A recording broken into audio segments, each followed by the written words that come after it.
والعاقبة للمتقين والصلاة والسلام على أشرف الأنبياء والمرسلين وعلى آله وأصحابه أجمعين قال الله تعالى في القرآن الكريم يا أيها الذين آمنوا ادخلوا في السلم كافة ولا تتبعوا خطوات الشيطان إنه لكم عدو مبين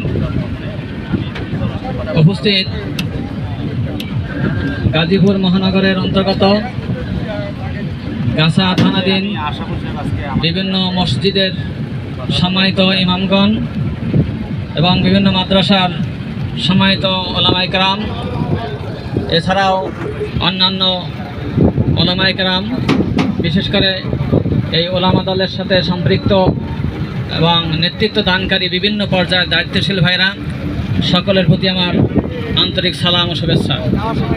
সম্মানিত উপস্থিতি, আমি আজকে আসলে অত্যন্ত আনন্দিত এই কারণে যে বিগত দুইটি প্রোগ্রাম এরকমের নৌকা ভ্রমণের ছিল, কিন্তু আল্লাহ হয়তো কবুল করেননি।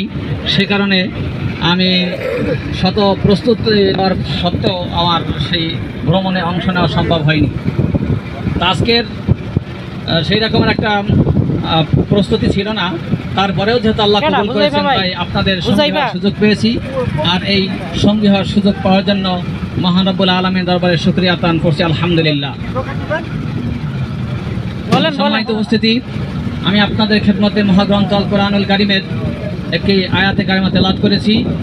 এখানে ঈমানদারদেরকে লক্ষ্য করে আল্লাহ তাআলা বলেছেন, ইয়া আইয়ুহাল্লাযীনা আমানু দুখুলু ফিস সিলমি কাফা, হে ঈমানদারগণ তোমরা ইসলামের ভিতরে পরিপূর্ণভাবে দাখিল হও। ওয়ালা তাত্তাবিউ খুতুওয়াতিশ শাইতান, তোমরা শয়তানের পদাঙ্ক অনুসরণ করিও না। ইন্নাহু লাকুম আদুউম মুবিন, নিশ্চয়ই সে তথা শয়তান তোমাদের প্রকাশ্য শত্রু। সম্মানিত উপস্থিতি, আমি আমার ক্ষুদ্র চিন্তার থেকে দুইটি বিষয় আমার কাছে খুব স্পষ্ট মনে হলো, এই জন্য আমি আপনাদের সামনে এই তেলাওয়াতকৃত আয়াতের সাথে সামঞ্জস্য রেখে দুইটি কথা বলার ইচ্ছা পোষণ করছি। সম্মানিত উপস্থিতি, আমি প্রথমেই একটি বিষয় স্মরণ করিয়ে দিতে চাই। আমরা যারা বাংলাদেশ গভর্নমেন্টের বিভিন্ন সেক্টরে যারা দায়িত্বে নিয়োজিত আছি, এই সমস্ত দায়িত্বে নিয়োজিত ব্যক্তিগণদেরকেই সরকার বিভিন্ন সময় প্রশিক্ষণের আহ্বান করে থাকেন, তাদেরকে প্রশিক্ষণ দেন। সে প্রশিক্ষণ দিয়ে যার যার কর্মস্থলে তাকে পাঠিয়ে দেন। তো আমি কথাগুলো এজন্যই বলছি যে একটি দেশ, একটি সমাজের পরিবর্তনের ক্ষেত্রে যারা সমাজের তথা সমাজপতি, সমাজ পরিচালনা করেন, সমাজে নেতৃত্ব দেন তথা রাজনীতির সাথে সম্পৃক্ত যারা, তারা রাষ্ট্রীয় দর্শনের বিভিন্ন বিষয়গুলো অ্যাপ্লাই করে তারা একটা সমাজকে, একটা দেশকে পরিবর্তন এনে দিতে পারে। সেই সাথে ইসলামিক যে সমস্ত স্কলাররা রয়েছেন, মসজিদের ইমামগণ রয়েছেন, মাদ্রাসায় যারা চাকরি করছেন ওলামায়ে কেরাম, তাদেরও এই ক্ষেত্রে বিরাট একটা ভূমিকা রয়েছে। তারাও যদি চেষ্টা করে, তারাও যদি জোড়া ভূমিকা পালন করে, তাহলে তারাও ইসলামের আদলে, ইসলামিক শাসে, কোরআন হাদিসের মডেলে একটি সমাজ, একটি দেশ গঠন করার ক্ষেত্রে গুরুত্বপূর্ণ ভূমিকা তারা রাখতে পারেন। কারণ তারা হলে এমন একটা মিডিয়া, যেই মিডিয়ার মাধ্যমে তারা কোরআনের এই পরিপূর্ণ জীবন বিধানের কথা মানুষের সামনে উপস্থাপন করবেন। সম্মানিত উপস্থিতি, সম্মানিত ওলামায়ে কেরাম, আপনারা একটা জিনিস লক্ষ্য করবেন যে মানুষের বিশ্বাস এমন একটা গুরুত্বপূর্ণ বিষয়। যদি কোনো মানুষ কেউ কারো মতাদর্শের দিকে আহ্বান করে, প্রথমেই তাকে এমনভাবে মোটিভেশন করার চেষ্টা করে যে তার নীতি, আদর্শ ও বিশ্বাসের সাথে যেন মানুষ একমত পোষণ করে। এক্ষেত্রে তার বিশ্বাসের প্রতি তারা খুবই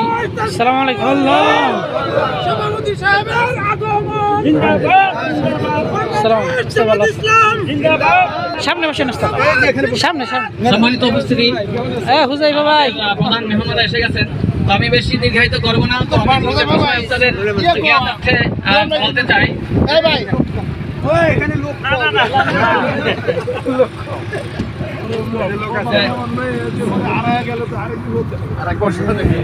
আমরা বিভিন্ন ওলামায়ে কেরামদের কাছ থেকে আমরা ঈমানের বিভিন্ন বিষয় আমরা আলোচনা শুনি।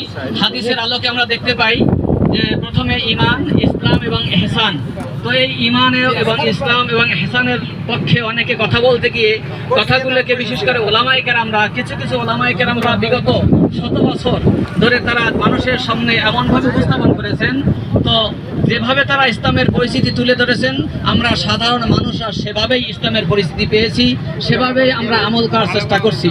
কিন্তু আমরা কথায় যে বলি পরিপূর্ণ ইসলামের একটা পরিপূর্ণ যে চিত্র, সেটা তুলে ধরার ক্ষেত্রে আমরা বাংলাদেশ জামায়াত ইসলামী যে ভূমিকা রেখে চলেছে বিগত প্রায় 100 বছর ধরে, তারা ইসলামের সকল সেক্টরে কথায় কাজে কর্মের মধ্য দিয়ে যে একটি সুস্পষ্ট স্বাক্ষর রেখে চলছেন, এটা জাতির কাছে সুস্পষ্ট হয়ে গেছে।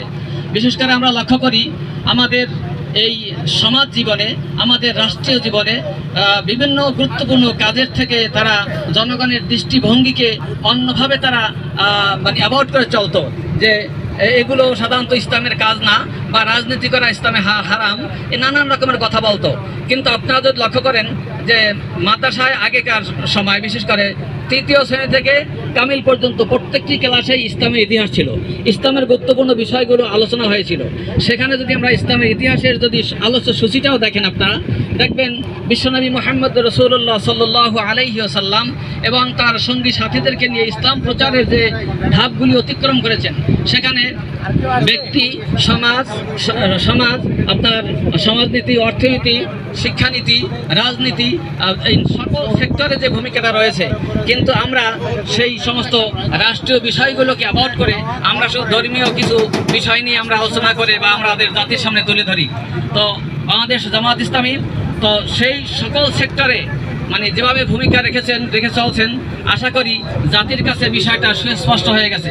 সে কারণে আমরা সকলকে উদাত্ত আহ্বান জানাবো, আমরা অলসের মতো বসে না থেকে বিশেষ করে যারা মসজিদের ইমাম, ইসলামের এই বিভিন্ন বিষয়ে গুরুত্বপূর্ণ জোরালো বক্তব্য রাখার এখনই সুযোগ। তারা বিগত কয়েক দশক ধরে যেভাবে লুকিয়ে এড়িয়ে কৌশল অবলম্বনের নামে ইসলামের সুস্পষ্ট পরিচয় তুলে ধরতে যেমনটা ভয় পেতেন এবং অনেকটা এড়িয়ে গেছেন, এখন সময় এসেছে এই বিগত 30-40 বছরের সেই কাজা কাফারা আদায় করতে হবে আলেমদের এই বক্তৃতার মাধ্যমে, যাতে করে জাতি সুস্পষ্ট মেসেজ পায়। ইসলামের ব্যাপারে অন্যান্য ওলামায়ে কেরামদের দেওয়া যে আংশিক যে ব্যাখ্যা, সেটা ভুলে গিয়ে পরিপূর্ণ পরিচয় এই ওলামায়ে কেরামদের বক্তব্যের মধ্য দিয়ে তারা সে জাতি পায়। তো আমি আমার এই সংক্ষিপ্ত কথা এখানেই রাখছি যে আমাদের সকলে যেন মসজিদের জুমার খুতবা দিতে গিয়ে আর কার্পণ্যতার সাথে কথা না বলে ইমান দীপ্ত সেই তেজদীপ্ত মনোভাব নিয়ে ইসলামের সকল সেক্টরের ওপেন আলোচনাটা জনগণের সামনে করে, তাহলে আশা করি মানুষ শুনতে এক সময় ইসলামের ব্যাপকতা সম্পর্কে তাদের পরিষ্কার ধারণা হবে এবং আমাদের এই সংগঠনের ইকামতে দিনের কাজের সাথে সম্পৃক্ত হতে তারা আগ্রহী হবে, এগিয়ে আসবে। আশা করি এই ব্যাপারে আপনাদের যথেষ্ট ভূমিকা আছে এবং সেই ভূমিকা পালন করবেন, এই আশাবাদ ব্যক্ত করে এবং জামাত ইসলামের হাতকে শক্তিশালী করার আহ্বান জানিয়ে আমি আমার কথা এখানে শেষ করছি। আসসালামু আলাইকুম ওয়া রাহমাতুল্লাহি ওয়া বারাকাতুহু।